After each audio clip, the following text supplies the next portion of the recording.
सियासी और माशी बहरान के दौरान पीडीएम हुकूमत ने अपना दूसरा बजट पेश कर दिया है।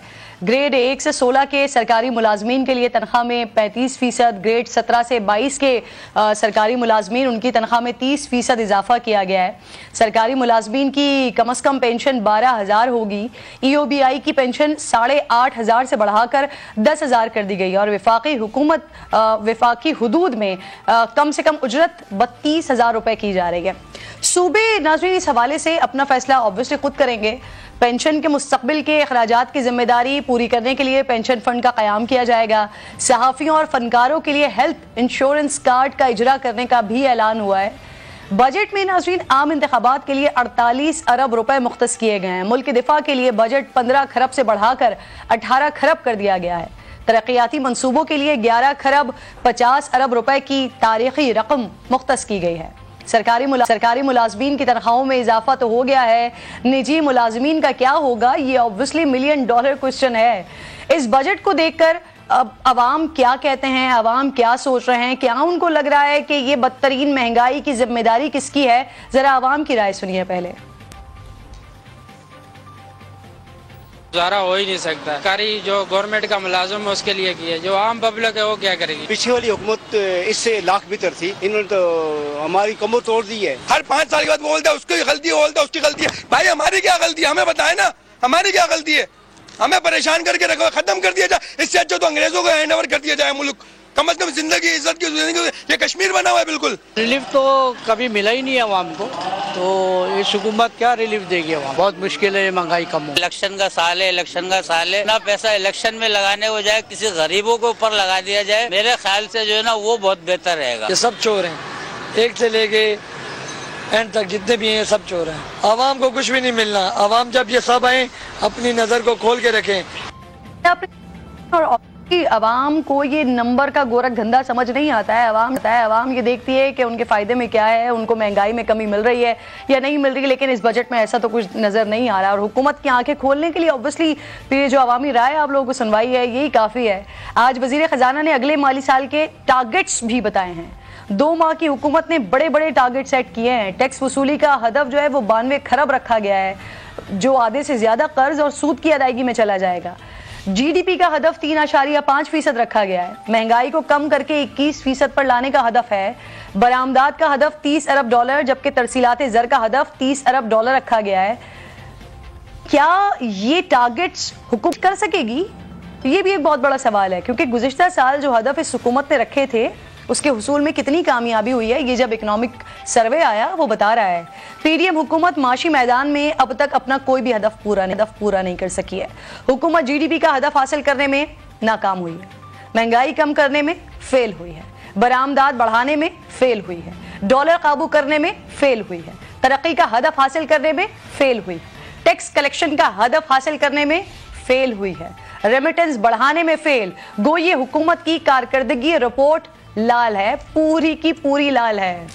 जिस GDP का हदफ गुज़िश्ता बजट में 5% था वो हासिल करने में हुकूमत फेल हो गई है और GDP 0.3% पर आ गई है, जिसमें सनती शोबा सबसे ज्यादा मुतासर हुआ है, जिसकी तरक्की की शरह 6.83% थी, वो अब -2.94% पर आ गई है। हालांकि गुज़िश्ता बजट में इसका टारगेट 7.1% था, जो ज़राअत गुज़िश्ता साल 4.27% की सतह पर थी।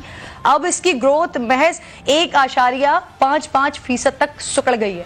कंस्ट्रक्शन और IT सेक्टर में भी ग्रोथ रेट माइनस पर चला गया है। बरामदात बढ़ाने का हदफ भी पूरा नहीं हुआ है।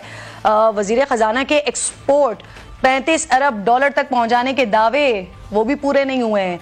28 अरब डॉलर्स की पाकिस्तानी एक्सपोर्ट्स अब 25.4 अरब डॉलर पर आ गई है। सख्त पाबंदियों से दरामदात के शोबे में कुछ बेहतरी आई है, जो 72 अरब डॉलर से कम होकर 51.2 अरब डॉलर पर आ गई है, जिससे तिजारती खसारे में कमी आई है। लेकिन फिर भी गुज़िश्ता बजट में दरामदात जो 70% तक घटाने का टारगेट था ना, वो पूरा नहीं हुआ है। इसी तरह से अब अगर आप रेमिटेंस देखिए तो 33 अरब डॉलर तक बढ़ाने का गुज़िश्ता बजट का टारगेट भी हुकूमत पूरा नहीं कर सकी है, जो 26 अरब डॉलर से घटकर 22 अरब डॉलर पर है। सरमायाकारी बढ़ाने के हुकूमती दावे ये भी नाकाम हुए हैं। गैर मुल्की सरमायाकारी में 23% कमी हुई है। टैक्स कलेक्शन का हदफ वो भी पूरा नहीं हुआ है। हुकूमत को सबसे बड़ी नाकामी महंगाई में कमी और डॉलर कंट्रोल करने में हुई है। गुज़िश्ता एक साल में डॉलर की तकरीबन कीमत 100 रुपये बढ़ चुकी है और हद ये है कि IMF को आंखें दिखाने वाले इसहाक डार अब प्लान बी की बात भी कर रहे हैं। ऐसे में नाज़रीन, पाकिस्तान जनूबी एशिया का महंगा तरीन मुल्क बन चुका है। को तहरीक अदम एतमाद की बुनियादी वजह करार देने वाली अपनी हुकूमत के PDM तकरीबन 1.5 साल बाद इसे काबू नहीं कर सकी है, नाकाम रहे इसे काबू करने में। गुज़िश्ता बजट में जिस महंगाई का तखमीना इसी हुकूमत ने तकरीबन 11.5% लगाया था ना, वो अब 29% तक पहुंच गई है और इदारा शुमारियात ऐसा बता रहा है कि हफ्तावार महंगाई 38% क्रॉस कर चुकी है। रुपए की कदर में कमी, मुल्क की माशी तरक्की में कमी, रेमिटेंस में कमी, बरामदात में कमी, आमदनी में कमी, हुकूमत का पेश करदा ये इकनॉमिक सर्वे मुझे तो अपने ही वजीर खजाना के खिलाफ ये चार्जशीट नज़र आता है, लेकिन जो इकनॉमिक को देखते हैं वो इन तमाम मामलात पर क्या राय रखते हैं, उनके लिए ये बजट कैसा है। एक तरफ हमने अवामी राय सुन ली है, अब ट्रांसमिशन में शामिल करते हैं बिलाल कियानी साहब, कोऑर्डिनेटर हैं PM के। बहुत बहुत शुक्रिया, आपका प्रोग्राम में साथ मौजूद हैं। फर्रुख सलीम साहब इकोनॉमिस्ट हैं, खुर्रम हुसैन साहब मुझे ज्वाइन कर रहे हैं, इसके अलावा डॉक्टर खाकान नजीब और IPP से नई जमात हैं महमूद मौलवी साहब भी अब आज की इस ट्रांसमिशन में ज्वाइन करेंगे। मैं आप तमाम को खुशामदीद कहती हूँ। बिलाल कियानी साहब, आपकी इजाज़त से मैं चाह रही हूँ ज़रा फ़र्रुख सलीम साहब से बात का आगाज़ किया जाए। आप लोगों ने तो जो पेश करना था वो कर दिया, लेकिन अब इकॉनमी को किस तरह से देख रहे हैं इकोनॉमिस्ट, सबसे पहले तो ये सवाल बनता है। फ़र्रुख सलीम साहब, आज का बजट अवाम दोस्त बजट है सर? देखिए, जो सबसे अच्छी बात इस बजट के बारे में कही जा सकती है वो ये है कि आम आदमी के हवाले से इस बजट में कोई बुरी खबर नहीं। तो बात यह है कि इस बजट में ना तो कोई बुरी खबर है आम आदमी के लिए और ना ही कोई अच्छी खबर है। तो ये सबसे अच्छी खबर है कि कोई बुरी खबर नहीं। देखिए, सनती सेक्टर के हवाले से कोई नया टैक्स नहीं आया, अच्छी खबर है। ज़रूरी शोबे के ऊपर कुछ मुराद दी गई हैं, वो भी अच्छी खबर है। IT सेक्टर के ऊपर भी कुछ इजाफी मुराद है। कंस्ट्रक्शन सेक्टर में उनके टैक्स के हवाले से कुछ छूट दी गई है। मेरा ख्याल है कि वो भी अच्छा कदम है इन द राइट डायरेक्शन। अब ओवरऑल जो मामला बनता है, अगर अदाद शुमार को देखिए, अदाद शुमार का तो जैसे आपने कहा एक गोरख धंधा है।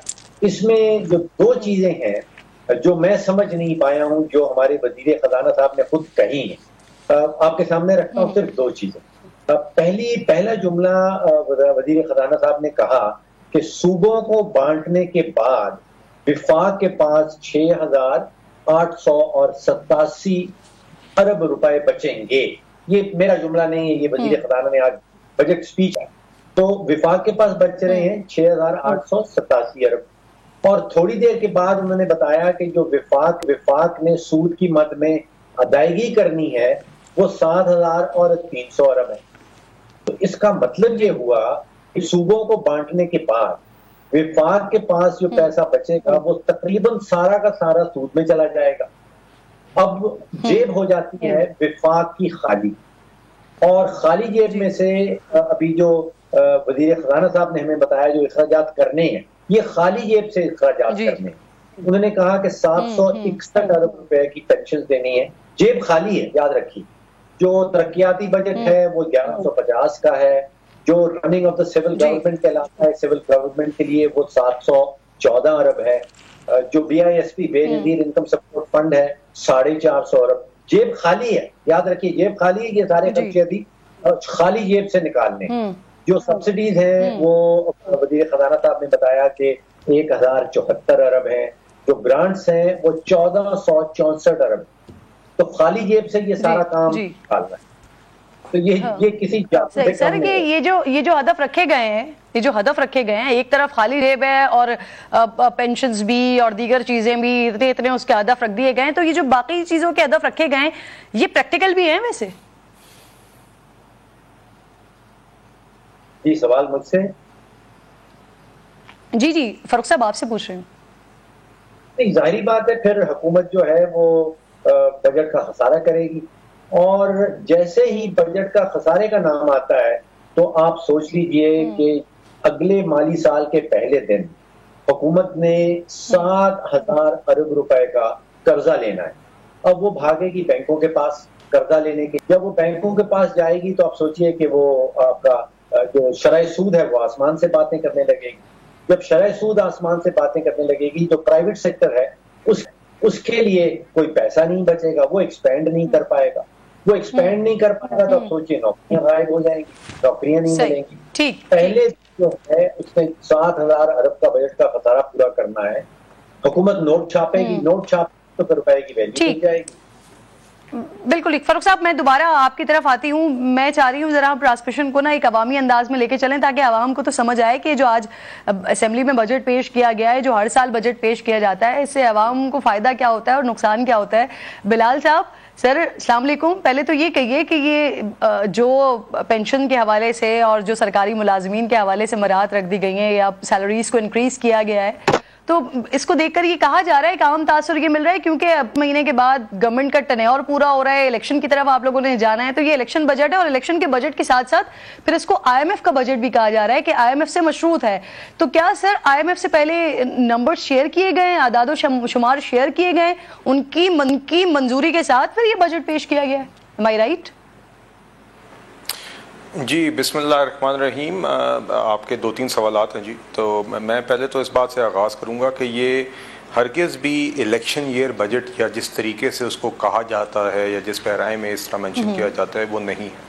मौजूदा हुकूमत ने इस बजट की तरजीहात यही रखी हैं कि जो एक बैलेंस जो हम पिछले साल सवा साल से एक ज़िम्मेदाराना तरीके से चलाने की कोशिश कर रहे हैं, जहाँ पे हमें 4 साल एक मईशत जो 2018 से 22 के दरमियान तबाह की गई, फिर उसके बाद उस मईशत को जाते जाते आग लगा दी गई, जो बची कुची रह गई थी अपना ही किया हुआ IMF मुआहदा तोड़कर, और उसके बाद जब उस इन्हीं के IMF के मुआहदे को, टूटे फूटे मुआहदे को हमने रिवाइव करने के लिए IMF को इंगेज किया, तो उन्होंने उसको सबूताज भी करने कोशिश की। बहरहाल हमने पिछले एक सवा साल में हमने डिफ़ॉल्ट भी अवर्ट किया, हमने साथ ही साथ कमज़ोर तबकात को मदद भी फराम की, ख्वाह वो बेनज़ीर इनकम सपोर्ट प्रोग्राम की रकम बढ़ाना था, स्टाइपेंड बढ़ाना था, फ्री आटा स्कीम थी, किसान पैकेज था जिसके नतीजे में बम्पर क्रॉप हुई गंदम की, तो या वो सैलाब मुतासरीन की मदद थी। तो हमने ये सारी चीज़ें बैलेंस करके हम आगे चलते रहें। ये बजट भी जो है ये मुआशी जो इस्तेहकाम का सफ़र है उसको भी जारी रखेगा। साथ ही साथ मईशत के अंदर थोड़ी सी